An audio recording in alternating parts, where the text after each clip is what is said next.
Let's go. IJL starting now, tonight, or I guess last night at this point.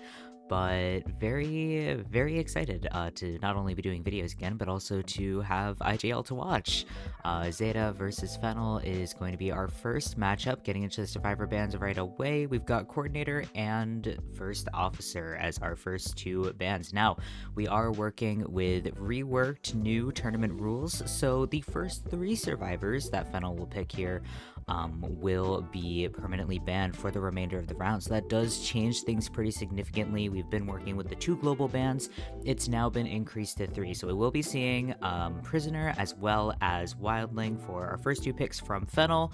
Met with a Seer ban from Zeta's side, and we will see the Antiquarian locked in for our third survivor pick. Now, all three of these survivors, once again, will be banned for the remainder of these rounds.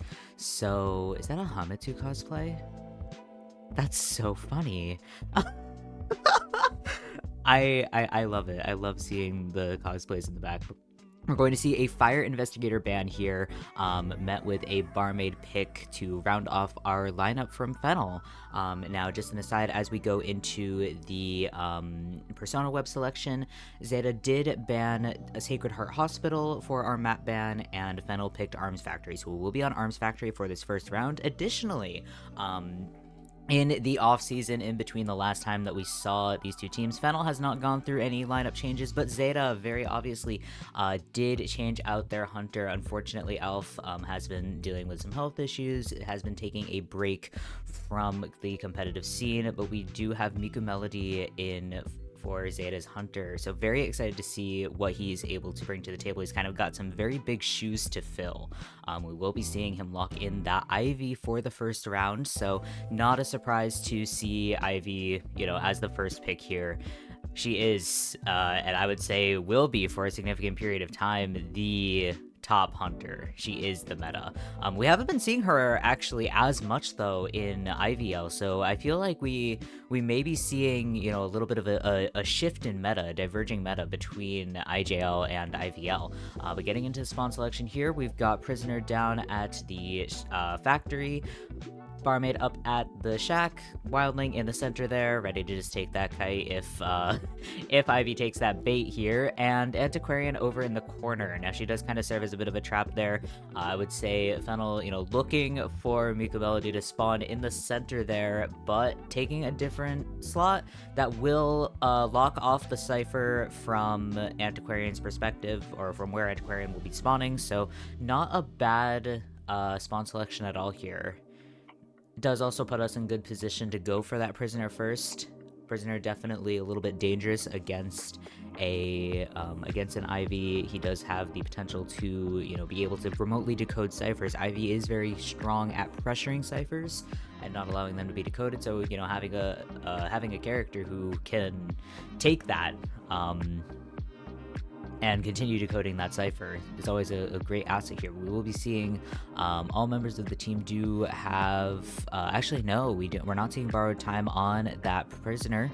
We do have borrowed time on the other members of the team. Flywheel on Antiquarian, Broken Windows on Barmaid, Tide Turner, of course, on Wildling. Prisoner there is going to have Flywheel as well as Broken Windows, no borrowed time in sight, and Ivy taking a very, I would say, traditional build for her. We were going to see that Insolence as well as Detention, and Blink as our trait. But heading into the first half, Fennel versus Zeta, a rematch from the finals of Summer IJL. So heading into autumn, very excited to see. We're going to see YoGG on Prisoner taking the first chase here, heading into the factory. And MKMLDY getting a little bit stuck there, but is going to camera trick over to the pallet. YoGG not taking the bait completely there. We are going to see, we're getting a hit through the window there, taking advantage of Ivy's hitbox.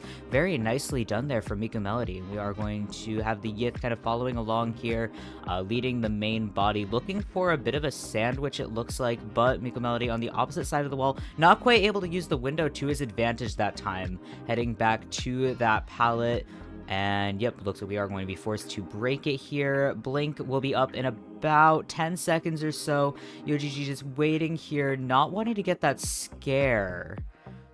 I feel like that's going to be our main concern. Ciphers are looking pretty good, but YoGG at about 60% corruption, heading for the window once again. Yeah, we are able to loop this pretty significantly.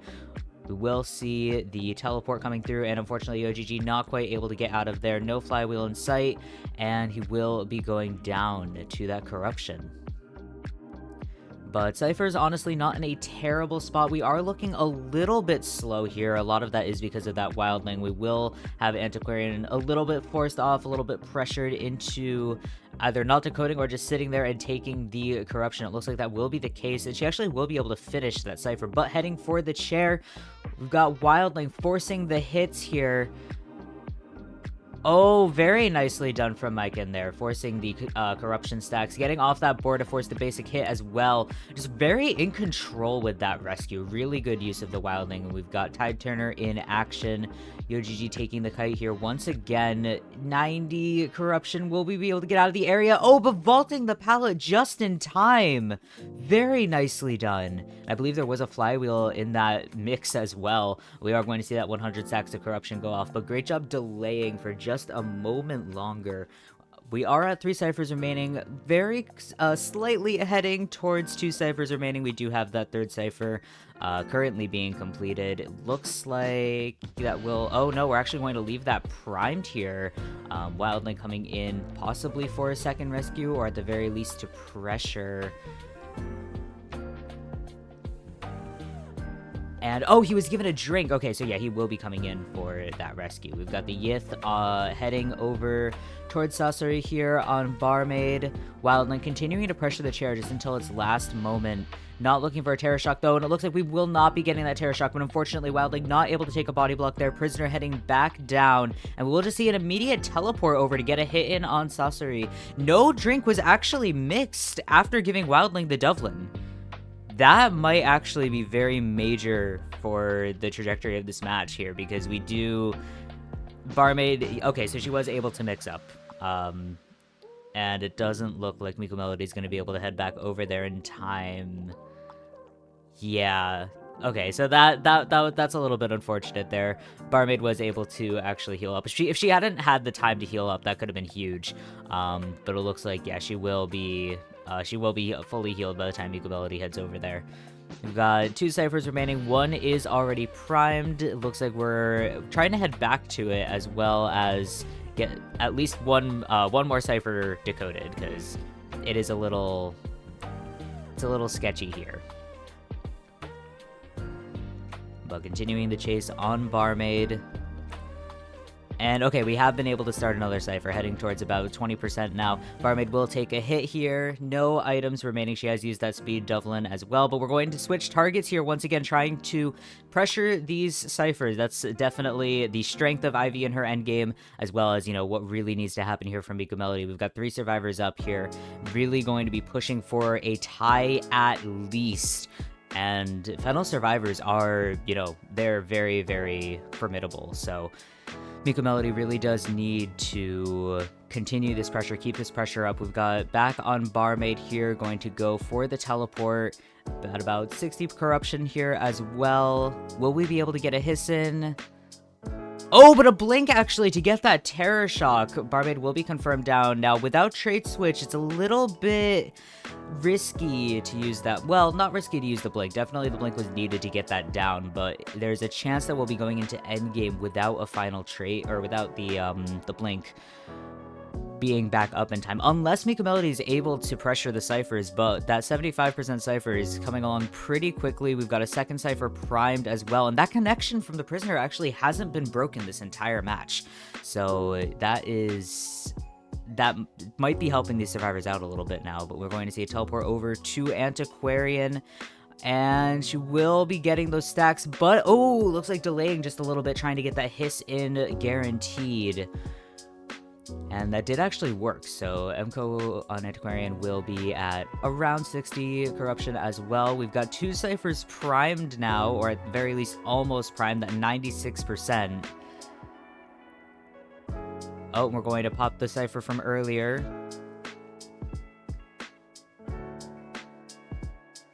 Very close here. Now, we do have quite a bit of staff left as well. Are we at that Cypher to pop it, though? It looks like no.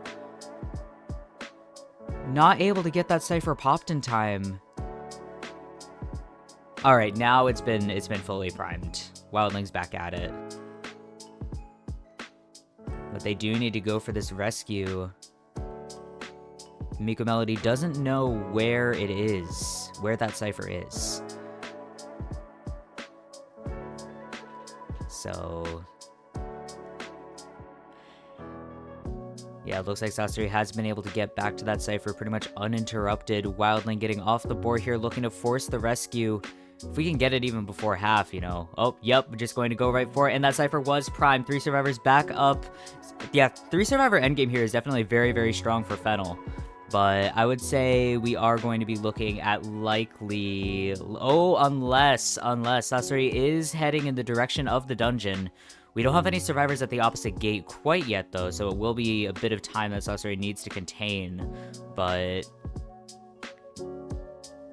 if we're able to contain Ivy for long enough, this could be a 3-man escape. Survivors are at the other gate, but it looks like the Yith is actually over there as well. Was it over there? Oh, and the blink back up just in time. Very nicely done on that Terror Shock. And we do have the Yith at the opposite gate. This could be more than a tie.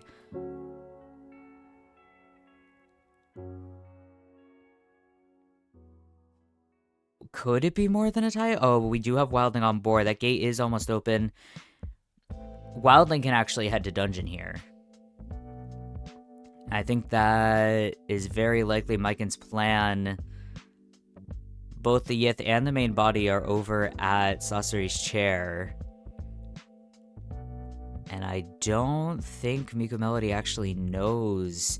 Yeah, it looks like we are going to be spending our resources camping this gate.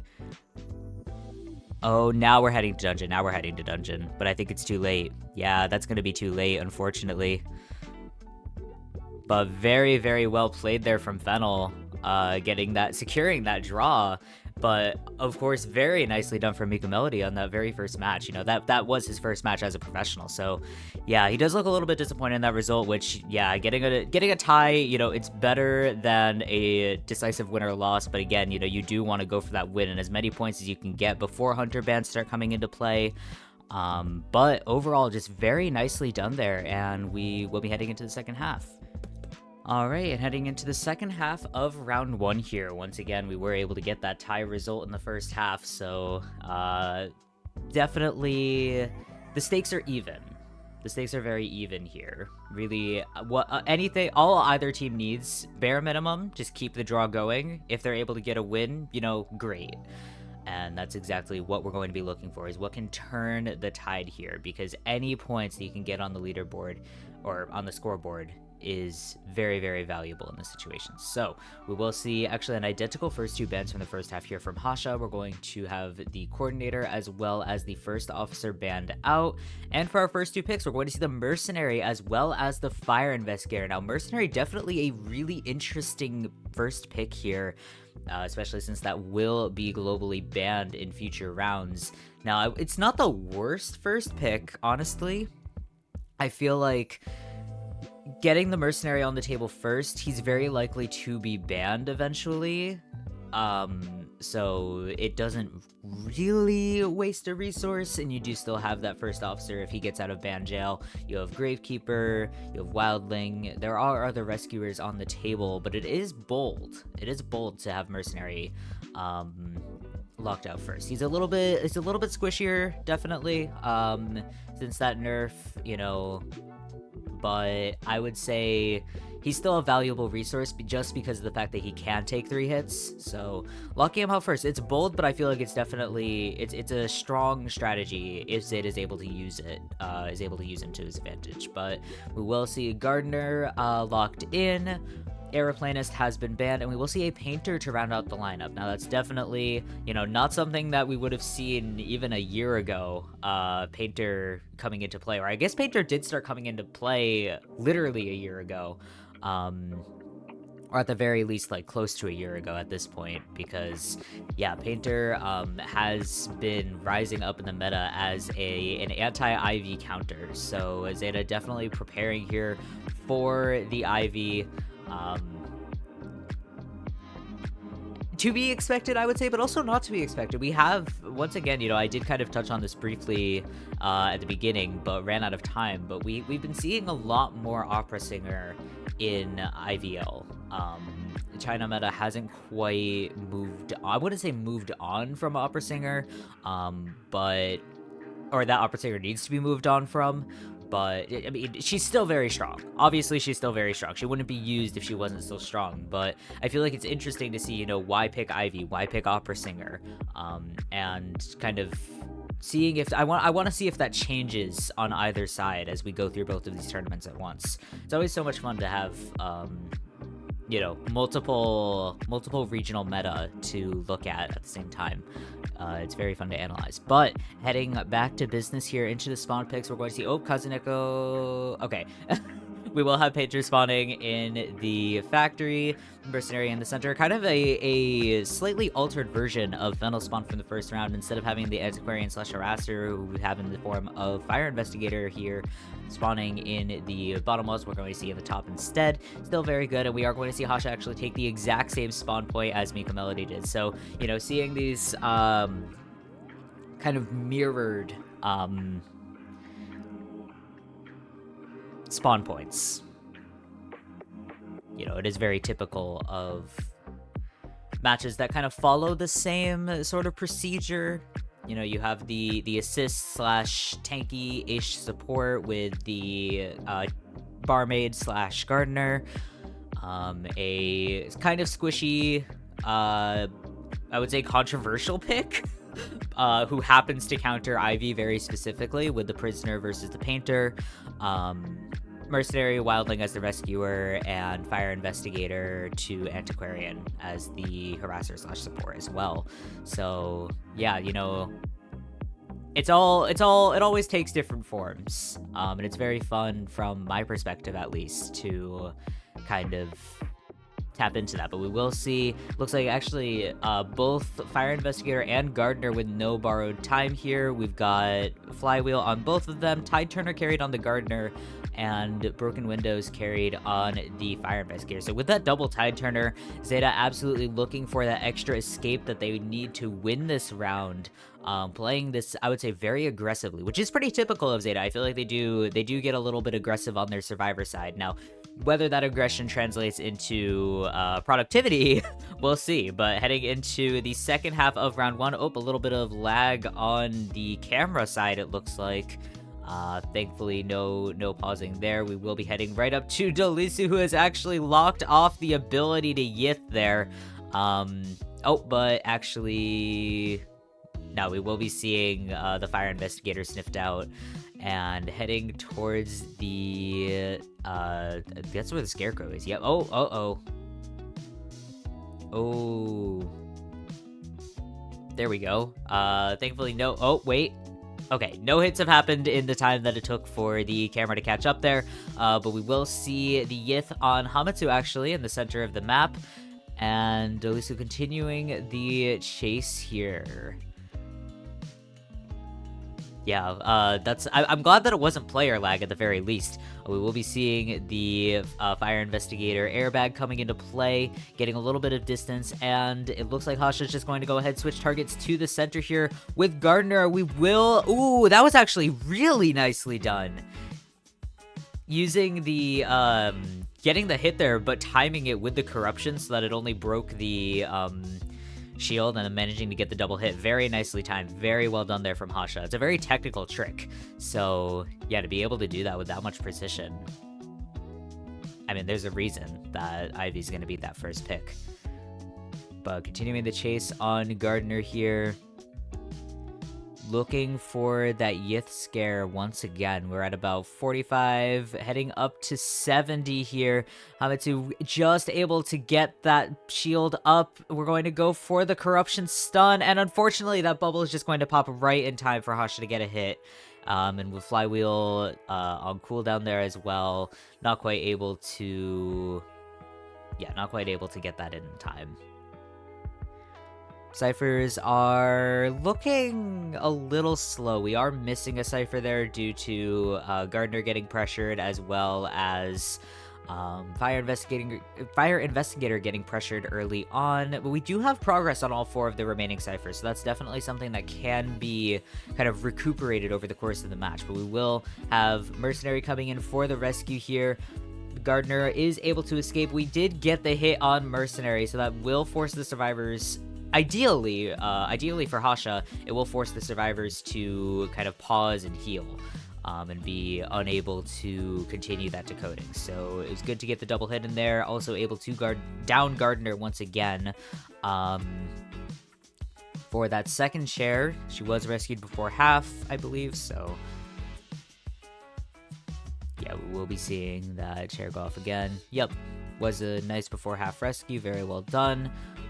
And it looks like we will have Painter coming in for that rescue. Painter coming in for the rescue. Definitely not a bad choice here, even without Tide Turner, because you do want to have that Painter... Do you want to give the Painter the opportunity to get the Hunter's appearance? It looks like Asha, not wanting that, knows exactly what Painter is here for, does not want to give him her appearance too early.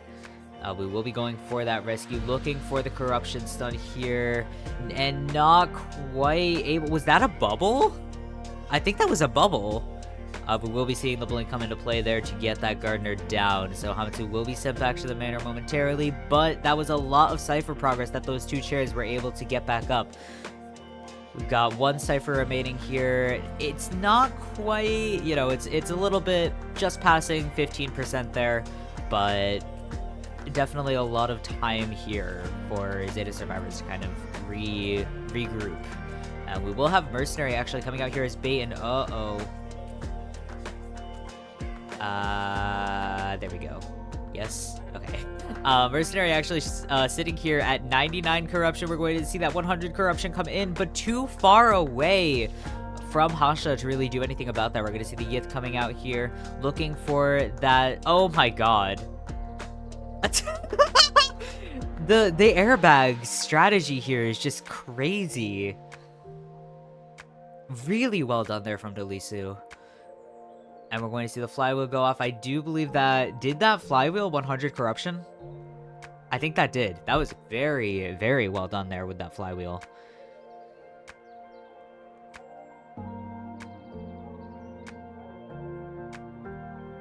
I need to change the quality.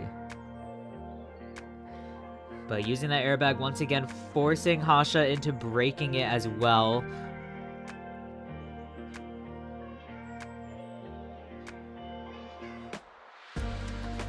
And this really is just the hallmark of Ivy Endgame, with the being forced to decode 2 ciphers at once, even 3 ciphers at once, with that 22% cipher there.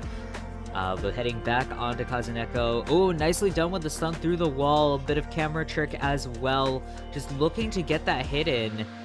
Kazuneko with the flywheel as well. I would say looking for a blink. Unfortunately, Blink is still on cooldown. Back onto Fire Investigator as well. Going for the double stun as well. And oh,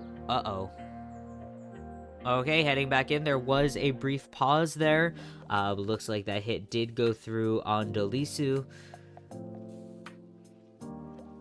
73%, 75, around 80% on that final cipher, on both final ciphers actually, so we are able to get both of those decoded. Hasha heading back towards Mercenary cipher, but with 2 ciphers being decoded here, Hasha's not quite able to pressure both of them at once. Going to continue on Mercenary with the Yith, main body over on Fire Investigator, but that cipher is just going to go ahead and pop with Fire Investigator as potentially the final kite. That was definitely a very good decision to pop there, considering that he does not have borrowed time. But we do have Painter at the gate here, has set up a painting as well, so Hasha will be stunned if he teleports over there. Yep, that's exactly what's going to happen, and unfortunately the exit gate's not quite going to be able to be opened in that time. Kazuneko using that time to just get distance away from the gate. We do have another painting ready though, corruption at about 92 for Kazuneko there. Yith pressuring the opposite gate here. We have been able to stiff out the mercenary, but will we be able to actually camp this gate is the real question. Because that was the Yith, the tablet placement was a little bit far. Yith back over at the opposite gate here. It looks like the strategy right now will be, at the very least, to attempt to wait out detention. And, oh, Kazuneko not quite able to place that painting in time, and he will go down. It's a bit of a dangerous position for Zeta to be in. I think they can still make this into a tie just because Hasha is a little bit stuck on this side of the map. Delisu is able to be leeched though, but with this, exit gates passing halfway, 70% are, actually going to run away from the gate before it can be finished. Is he going to head back to it?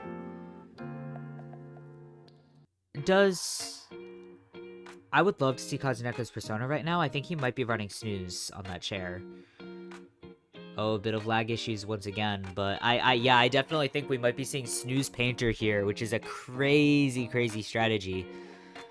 Having that increased chair time of painter, we're actually able to get Fire Investigator, got the gate open.